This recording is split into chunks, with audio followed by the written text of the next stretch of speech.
Yo, Secretary of State Marco Rubio Corleone does not take insults about Trumpito lightly, and ABC News anchor George Stephanopoulos almost got himself whacked in an interview with Rubio by continuously insinuating that Vladimir Putin and Trumpito are somehow in cahoots together.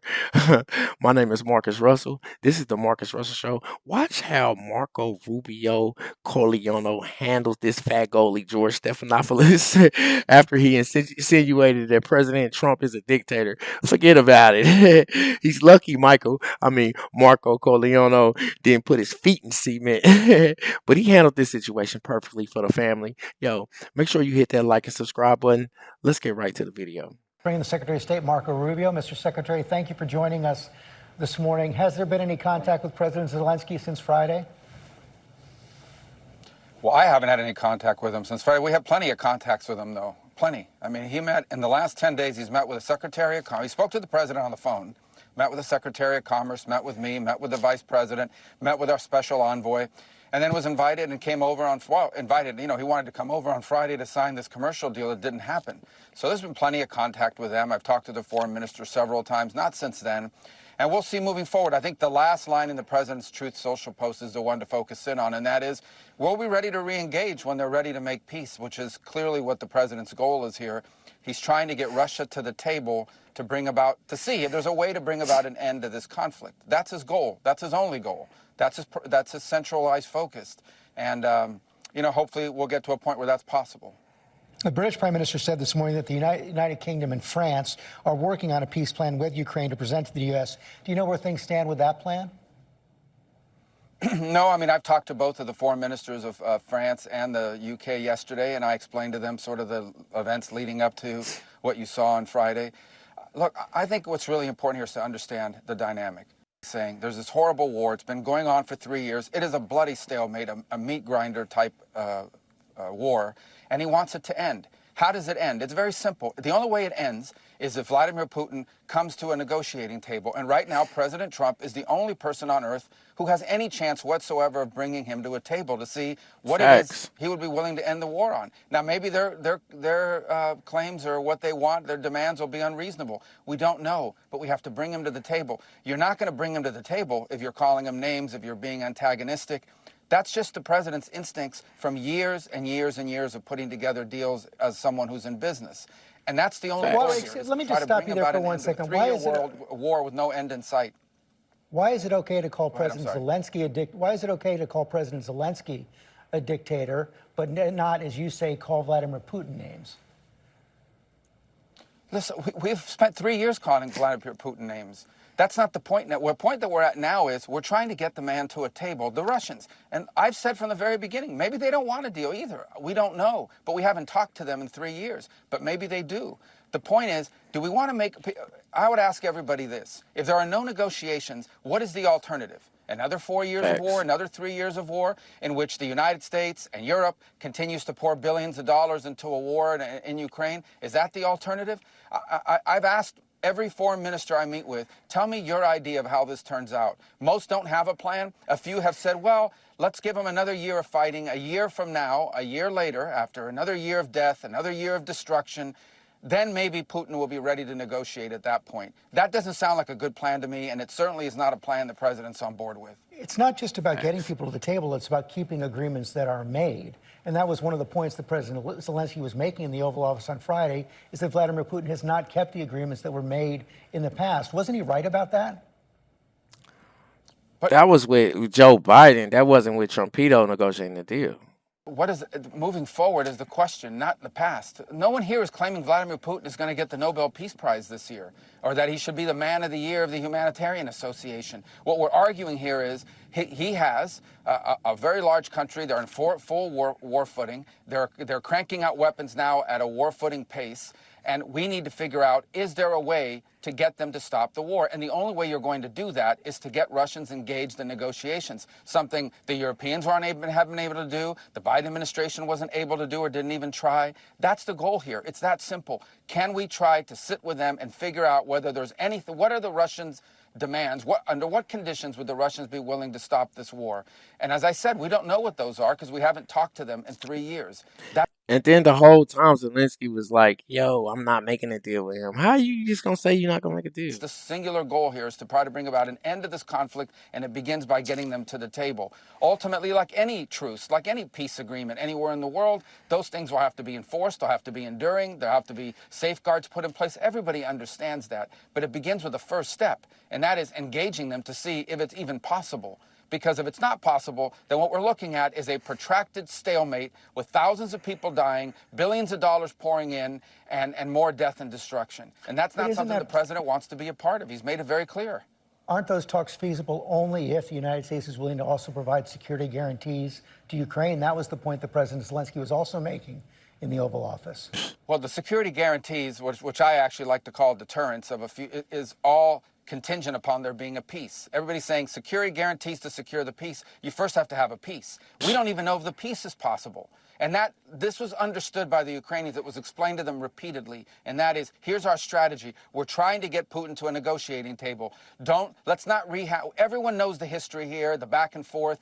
We understand that. We all understand that. But the question now is, can we get them to a table to negotiate? That's our goal. Don't do anything to disrupt that. And that's what Zelensky did, unfortunately, is he found every opportunity to try to Ukraine-splain on every issue. Then he confronts the vice president. When the vice president says the goal here is diplomacy, he immediately jumps in and challenges the vice president. Well, what kind of diplomacy? So we all understand, okay, that Putin is not going to be an easy negotiator in this regard. We all get that. But we have to start the process to see if something is even possible. And I honestly am puzzled. I just don't understand. The Biden administration berated Benjamin Netanyahu and the Israelis, put all kinds of conditions and pressure on them to try to get a ceasefire.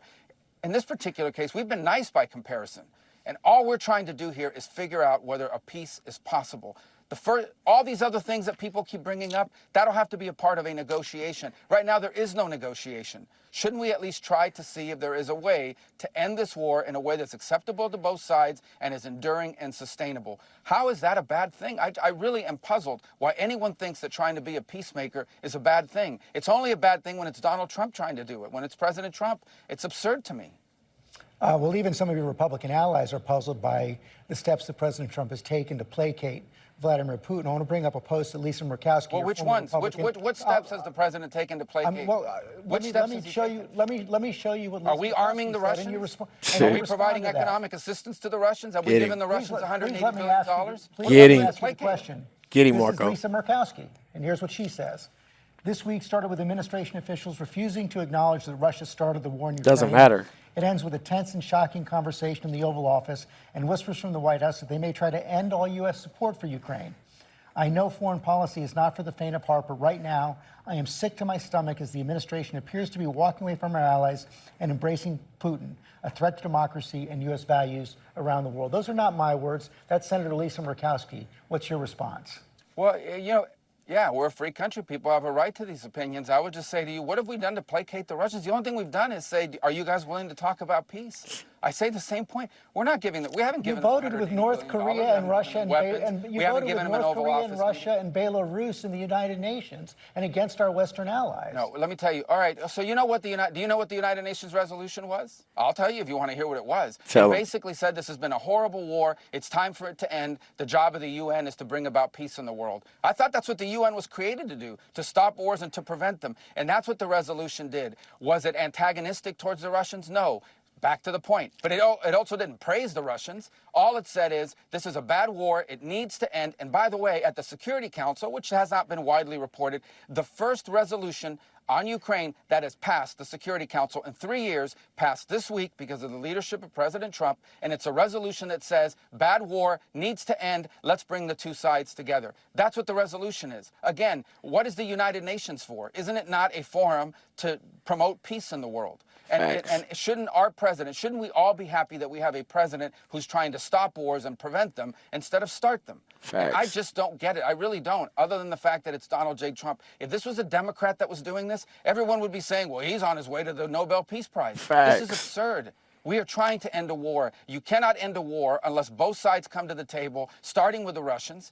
And that is the point the president has made. And we have to do whatever we can to try to bring them to the table to see if it's even possible. I'm not promising you it's possible. I'm not telling you it's 90% likely. I'm saying it's 0% likely if we don't get them to a negotiating table. And the sooner everyone grows up around here and figures out that this is a bad war that's heading in a bad direction with death and destruction and all kinds of dangers surrounding it that could spiral into a broader conflict, the sooner people grow up and realize that, I think the more progress we're going to be able to make. But the president's crystal clear. He campaigned on it, and he's going to govern on it. And that is, he is going to be a president that tries to achieve peace, and he has been very clear this is a war that would have never happened had Donald Trump been in the White House, and it needs to end, and we're going to do everything we can to end it in an enduring and sustainable and fair way.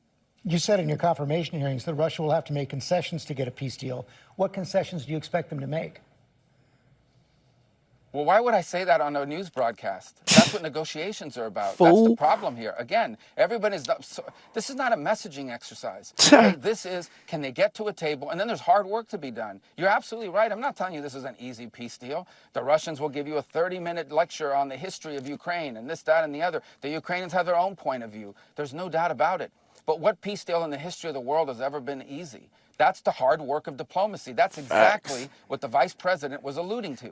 That's what peace deals involve. You've covered this. You've been around for a long time. These conflicts are not easy to solve. But you can't solve them at all if you don't even have a process to try to solve it, if you don't have the parties at the table. And right now, that's been our goal. It's been explained crystal clear to the Ukrainians and the Europeans and everyone else who wants to know for weeks now. For weeks now. And the only thing they were told is, do not do things to derail it. And sadly, President Zelenskyy, couldn't contain himself in that regard.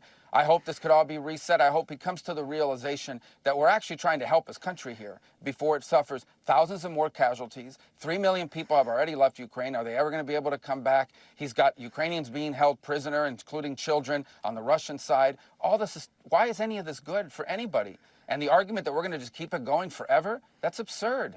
So it's time to bring the Russians to the table, if it's even possible, and see if there's a way forward that ends this conflict and makes sure it never happens again. That's our goal. That remains our goal. That's the president's goal. Yeah, George, you really need to grow up. Straight up. Marco Rubio is the 72nd Secretary of State of the United States. Someone posted in my comments a few days ago and said that you're not only voting for the president, you vote for the administration. And Trumpito has assembled the Avengers. Marco, he might be Iron Man, or maybe he's Captain America, because he's been saving lives, protecting countries like Guyana from Venezuela. Check out the video I did on that. He went to Guyana. He told them, y'all got that oil, and he told Venezuela, if y'all try to, yeah, I will blow Venezuela or anybody else up to try to come mess with this oil money. He's taking action to reset global trade policies. He definitely will smack the lips off of anybody disrespecting Trumpito, like how J.D. Vance did Zelensky in the Oval Office, and he will smite visitors who come to this country causing trouble, like the 300 foreign student visas that he revoked. And the explanation was simple. You came here to get an education, not to be a part of a protest on campus. Now, if you watch my channel, you know I personally do not understand America's relationship with Israel, but I do recognize when I see a real mafia don. Rubio is definitely a boss. Yo, do you remember when Trumpito used to call Marco Rubio, Little Marco?